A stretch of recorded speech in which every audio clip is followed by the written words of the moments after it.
Welcome to Eye Contact. I'm Alan Slomovic. Screening for ectatic disease and refining the diagnosis are key to managing keratoconus and also for reducing surprises after refractive surgery.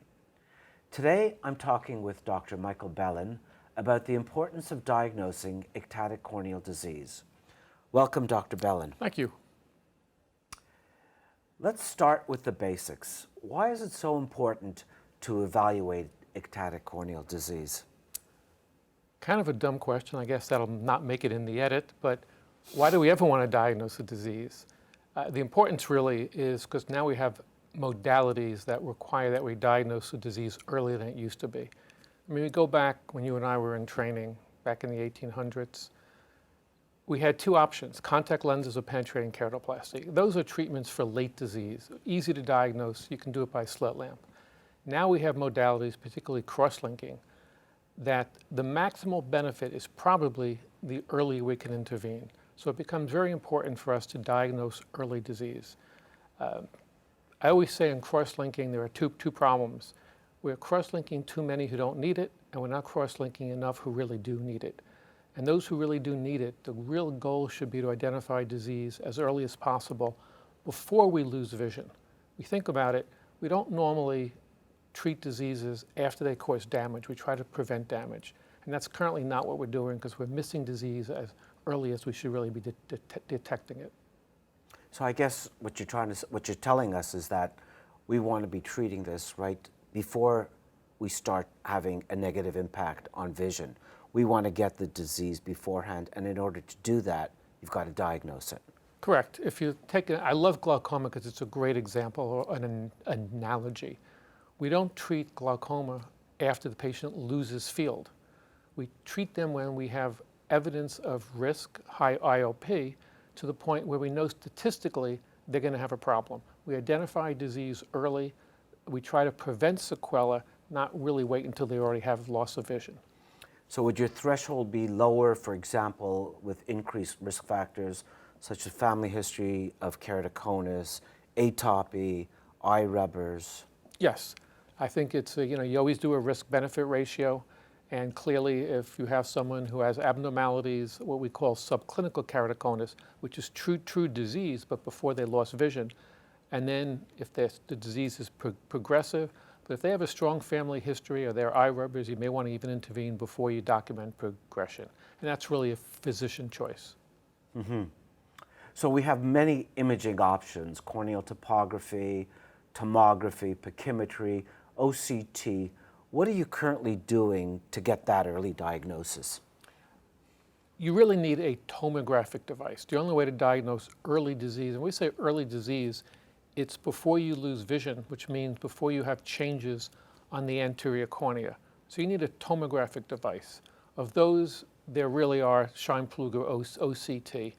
And they're similar in their central part of the cornea, but at least at the moment, only Scheimpflug can really give us limbal to limbal coverage. So my go-to machine is a Scheimpflug device. Mm-hmm. Mm-hmm. What about Aura Ocular Response Analyzer and the Corvus ST? How do they fit into your protocol?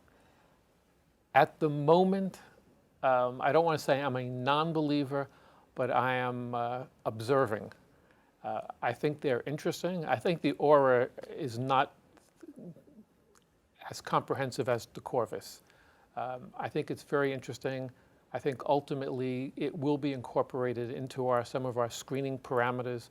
I think there's some new data that is very promising, but at the moment I don't put it in my general realm for my clinical practice. Mm-hmm. Mm-hmm. So there still seems to be a lack of consensus on what constitutes keratoconus versus foramen fruste keratoconus. Is there progress towards a consensus on this? Well, there is a consensus. No one pays attention to it. That's the problem. As you know, the consensus document was published in Cornea in 2015. It represented the work of all the multinational cornea societies, EUCornea, Cornea Society, Asia Cornea Society, and the South American group. So basically a good consensus published 4 years ago, and they made clear recommendations. Unfortunately, you go to every meeting and people are still using criteria that are 30, 40, 50, even 70 years old.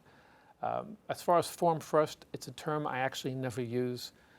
It was based historically on the work of Amsler. It was based on a keratometer and an optical pachymeter and a slit lamp. It predates any imaging.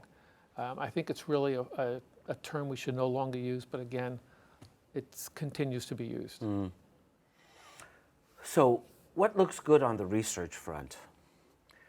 For example, what about new non-touch systems such as the Brouillon optical microscopy for analyzing corneal tissue clinically? Well, I never use a device I can't pronounce. So right off the bat, I think, and again, I'll mispronounce it, Brouillon, will be a research tool. I think we'll gain information from it, we'll gain research from it, but at least currently it is a very time-consuming process and gives a very limited coverage. So I don't think it's really going to have clinical applications. I think what we will find is the information that we get from it will then be adopted in some other form to be used clinically, but the device itself I don't think is going to be, I don't think you and I can have it on clinical practice. Mike, I just want to explore a little bit deeper what you said about getting the disease early, because I think that's so important to try to prevent progression rather than treat it.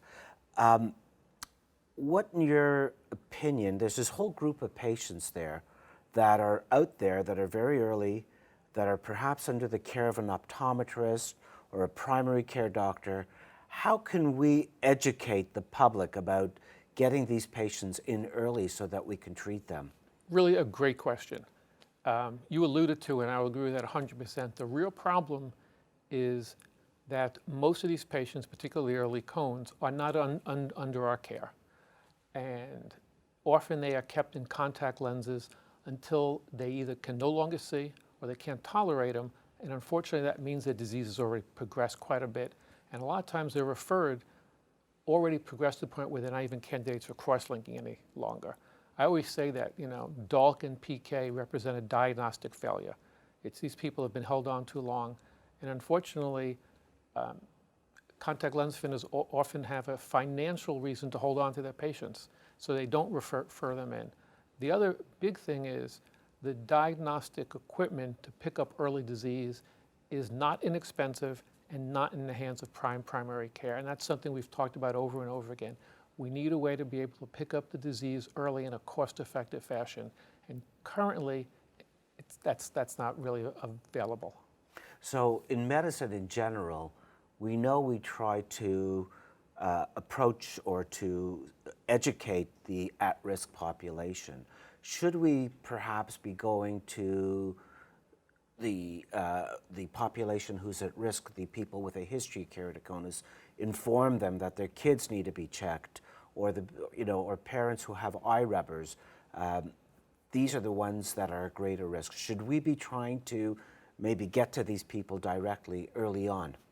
That's actually being done. There's a group out of South America doing that. There's a group in Europe doing that. There's actually, as you know, a keratoconus foundation in the US and Canada.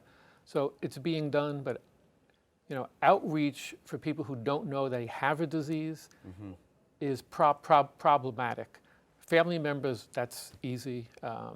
High risk is easy. But again, I think really the ultimate what's need to be done is we need to have a way of screening that's easy, cost effective, and go into the schools. Thank you for your insightful comments, Mike. Thank you. For more information, please visit us at eurotimes.org.